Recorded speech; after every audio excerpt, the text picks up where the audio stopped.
Now, I recently dove into the 1988 classic Bloodsport, the movie that just launched the career of Jean-Claude Van Damme. Today, I'm diving into his headlining follow-up, a small-budget martial arts cyberpunk movie that was actually built from leftover pieces of a scrapped live-action Spider-Man movie and a Masters of the Universe sequel. Both of these movies were to be produced by the Cannon Group, but they never came to be. Instead, we got the second headlining film from Van Damme and one last theatrical run for the Cannon Group to end a fantastic era in cinema.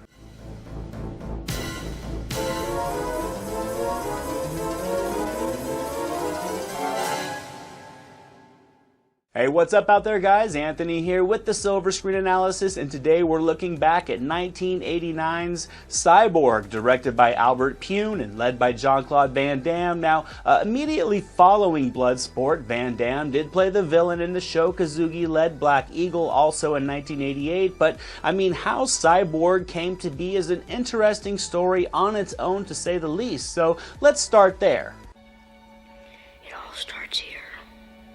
To say the Cannon Group was riding high in the 80s would be an understatement. They apexed in 86 with 43 movies released in a single year. From there, the plan was essentially to bump up the budgets of their films to try and stand shoulder to shoulder with the larger studios. They actually owned the rights to Spider-Man at the time, and they had struck a deal with Mattel to proceed with a Masters of the Universe sequel that was to star surfing legend Laird Hamilton. Now, part of Cannon's rights agreements with Marvel required them to release a Spider-Man movie by 1990 to prevent licensing rights from reverting back to Marvel. Cannon was also certain that another He-Man movie would just kill it at the box office, so they came up with what they thought would be the master plan. Cannon would produce and shoot both a Spider-Man movie and Masters of the Universe 2 at the same time.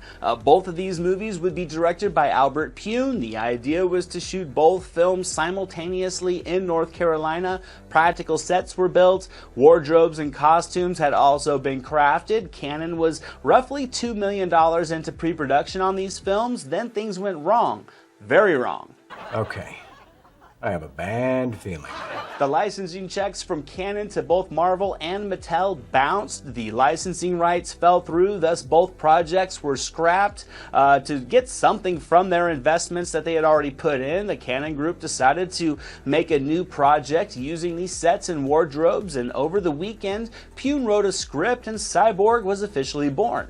It was initially planned for Chuck Norris to lead the film, but after the success of Bloodsport, and I mean presumably because he was much cheaper at the time, the film was offered to Van Damme. He had also been given the option of leading a Delta Force 2 film or American Ninja 3, and conveniently he didn't really feel like doing a sequel, so Van Damme chose Cyborg. Production kicked off at around $500,000, shooting was completed in about 23 days, and Cyborg was released in theaters on April 7th, 1989.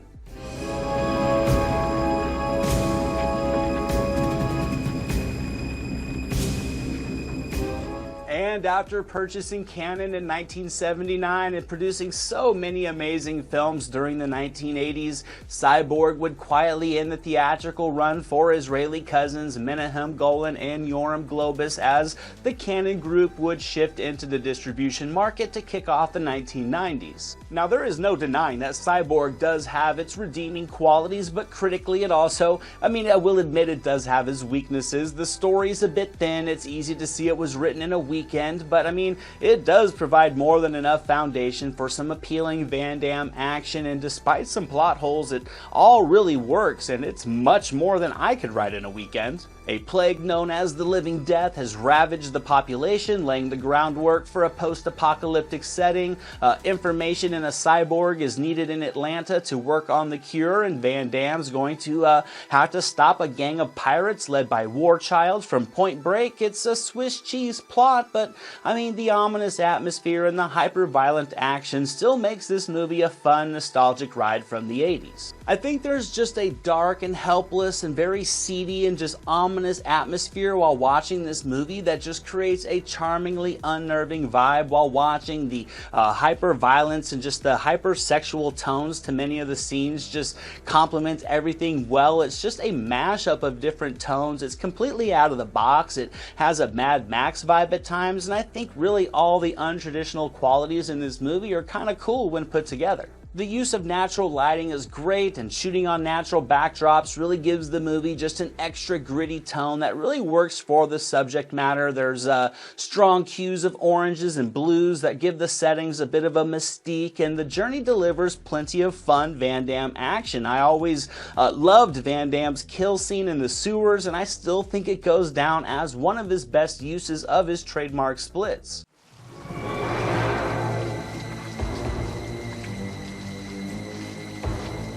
Van Damme was still very raw at this point in his career, but the charisma was still there, and you could just see there was a star in the making, and he really does fill this mysterious character well, and I think the lack of dialogue is actually kind of a bit of a bonus. There isn't really much to this character, but there's just enough to connect with through Van Damme's performance, and really, I mean, the fighting and his martial arts skill sets are why he shines in this movie, and he excels in that department. I also love his sequence in the old rundown building as he takes out a ton of sadistic killers. The practical effects, the pulse-pounding scoring, and the direction, I think brings everything together nicely. The editing, it's okay. It does show its weaknesses. It's admittedly also a bit traditional for today's standards and for what we would see from Van Damme in the future. But I mean, for this movie, I think it effectively injects the needed violence and carnage to match the tone of the plot. I also think the factory fight sequence is a fun one, as is the outdoor fight as Van Damme flees Fender's gangs before being outnumbered and taken over. There isn't really anything overly stylish about these set pieces. They aren't overly polished either. It's all just kind of practical stunt work and traditional camera work, and it all does a great job of, I think, just sitting back and letting Van Damme flex his just physical ability and his on-screen presence. And I would say, despite this movie's shortcomings and its lack of a big budget, it does do a good job of taking you on a wild adventure filled with seemingly unhuman characters with plenty of suspense and martial arts action and a slight cyberpunk meets Thunderdome atmosphere, with Van Damme taking on a great villain in Vincent Klein, who just kills it in his first feature film.